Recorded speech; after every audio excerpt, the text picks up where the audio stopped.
Hello everyone, આ વિડીયોમાં આપણે વાત કરીશું કે મહિલાઓ અને બાળકો વિરુદ્ધના જે ગુના છે એને લઈને બીએનએસમાં આપણને કયા મેજર ચેન્જીસ જોવા મળે છે.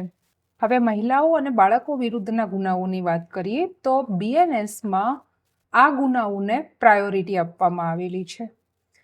આઈપીસીની અંદર કેવું હતું, આ બધા ગુનાઓ હતા પણ અલગ અલગ જગ્યાએ અલગ અલગ સેક્શન્સ આપેલી હોય, અલગ અલગ ચેપ્ટર્સ અંતર્ગત આપેલી હોય, એટલે એ બધી સેક્શન્સ સ્કેટર્ડ હતી, વેલ સ્ટ્રક્ચર્ડ નહોતી.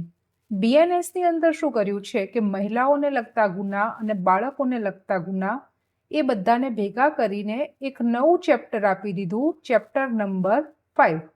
અને ચેપ્ટર નંબર 5 ત્યાંથી જ ગુનાની શરૂઆત પણ થાય છે. એટલે બતાવે છે કે બીએનએસમાં મહિલા અને બાળકો વિરુદ્ધના જે ગુના છે એને ખૂબ જ વધારે ઇમ્પોર્ટન્સ આપવામાં આવેલું છે.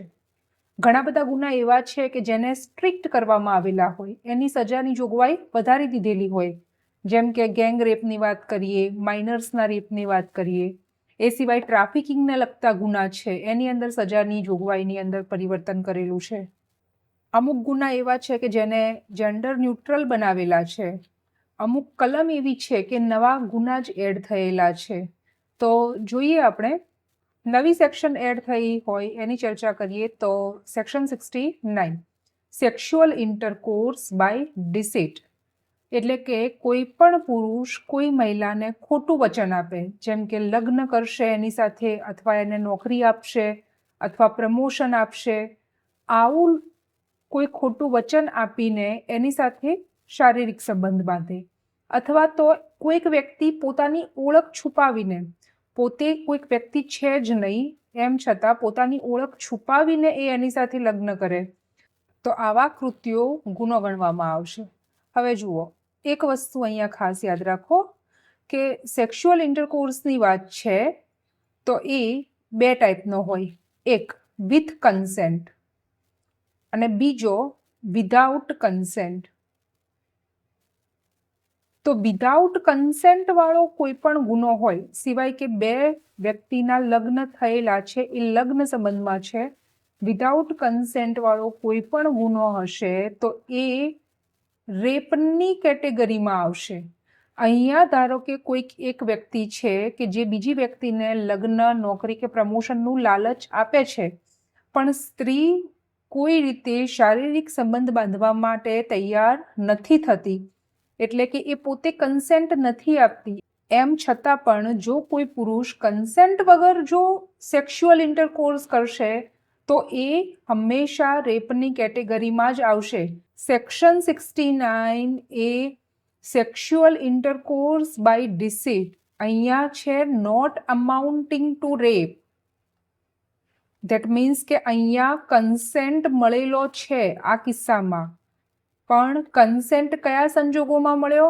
એ સ્ત્રીને લગ્ન અથવા નોકરી અથવા પ્રમોશનની લાલચ આપવામાં આવેલી હતી, અથવા તો બીજી કોઈક વ્યક્તિએ પોતાની ઓળખ છુપાઈને એની સાથે લગ્ન કરેલા હતા, અને આવા સંજોગોમાં મહિલાએ કન્સેન્ટ આપેલો છે. તો આ વાત થઈ સેક્શન 69ની. નેક્સ્ટ છે section 95, hiring, employing or engaging a child to commit an offence. એટલે કે કોઈક વ્યક્તિ કોઈક બાળકને હાયર કરે છે કોઈક ગુનો કરવા માટે, એ બાળક પાસે એ ગુનો કરાવડાવશે. આઈપીસીની અંદર આવી કોઈ સેપરેટ સેક્શન નહોતી.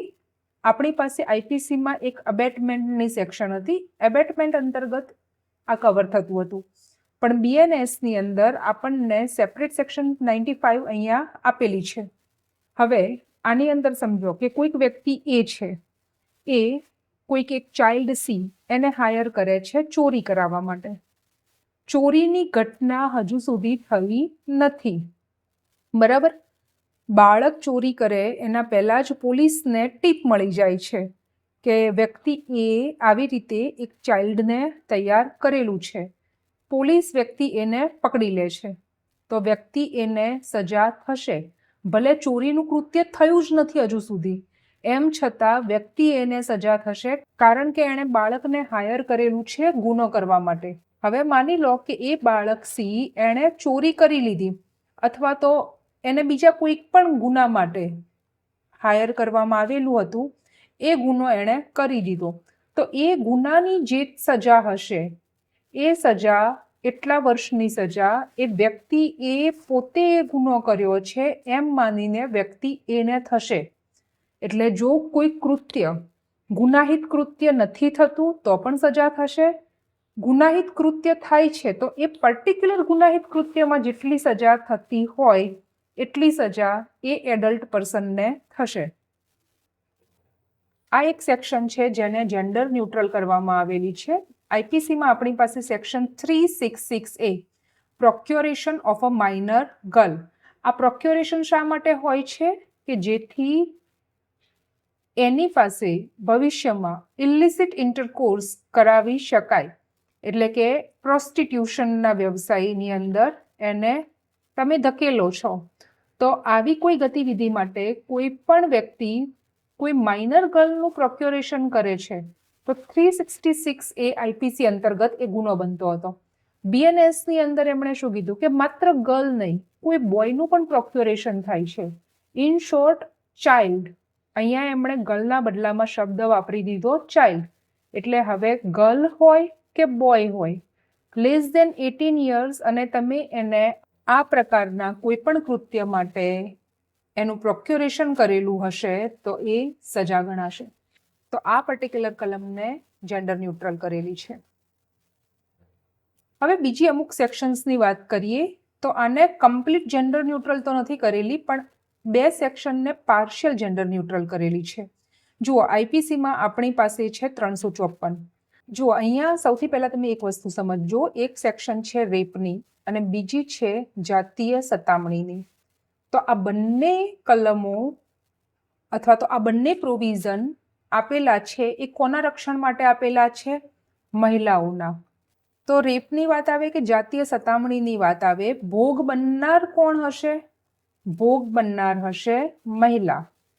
અને આઈપીસી મુજબ આ પ્રકારના જે જાતીય સતામણીના ગુના અથવા તો રેપના ગુના છે એની અંદર આરોપી કોણ હશે? આરોપી હશે પુરુષ. તો આઈપીસીની અંદર આ પ્રકારની સિસ્ટમ આપેલી હતી. 354 જાતીય સતામણી, એની અંદર આપણને 354A, B, C, D આવી રીતે અલગ અલગ 4 સેક્શન્સ પણ મળે છે, જેમાં 354A સેક્સ્યુઅલ હેરેસમેન્ટ, B છે ડિસરોબ, C વોયરિઝમ અને D સ્ટોકિંગ. આના પ્રોવિઝન છે. તો એમાંથી આ પર્ટિક્યુલર ડિસરોબ વાળી સેક્શન અને વોયરિઝમ વાળી સેક્શન, આ બંને સેક્શનની અંદર ચેન્જ જોવા મળે છે આપણને બીએનએસમાં. અને આની અંદર ચેન્જ શું જોવા મળે છે? ભોગ બનનાર તો કોણ હશે? મહિલા જ હશે, પણ આરોપી તરીકે અહીંયા મહિલા પણ હોઈ શકે છે અને પુરુષ પણ હોઈ શકે છે. પહેલા જે આરોપી તરીકે માત્ર પુરુષ હતું એના બદલામાં અહીંયા આ બે પર્ટિક્યુલર સેક્શનની વાત છે. ડિસરોબ જે બીએનએસ 76 અંતર્ગત અને વોયરિઝમ જે બીએનએસ 77 અંતર્ગત જોવા મળે છે. તો બીએનએસમાં એટલો ચેન્જ છે કે ભોગ બનનાર તો મહિલા હશે, પણ આરોપી તરીકે પુરુષ પણ હોઈ શકે અને મહિલા પણ હોઈ શકે. તો આ વિડીયોમાં આપણે ચર્ચા કરી મહિલાઓ અને બાળકો સાથે સંકળાયેલા જે ગુના છે એમાં કયા મેજર ચેન્જીસ જોવા મળે છે. હવે થોડાક ઇમ્પોર્ટન્ટ પોઈન્ટ્સ બાકી છે, જેમ કે મોબ લિન્ચિંગ વિશે આપણે જોવાનું છે. એ સિવાય હિટ એન્ડ રન. પછી એક ઇમ્પોર્ટન્ટ પોઈન્ટની ચર્ચા કરવાની છે, એ છે આઈપીસી 377. અને સૌથી છેલ્લે આપણે જોઈશું કમ્યુનિટી સર્વિસ, એક નવા ટાઈપની જે સજાના પ્રોવિઝન કરવામાં આવેલા છે એના વિશે. તો નેક્સ્ટ વિડીયોમાં આપણે આ બધી જ વસ્તુઓ કવર કરી દઈશું અને એ બીએનએસનો આપણો છેલ્લો વિડીયો હશે. તો મળીએ હવે નેક્સ્ટ વિડીયોમાં. Thank you so much. જય હિન્દ.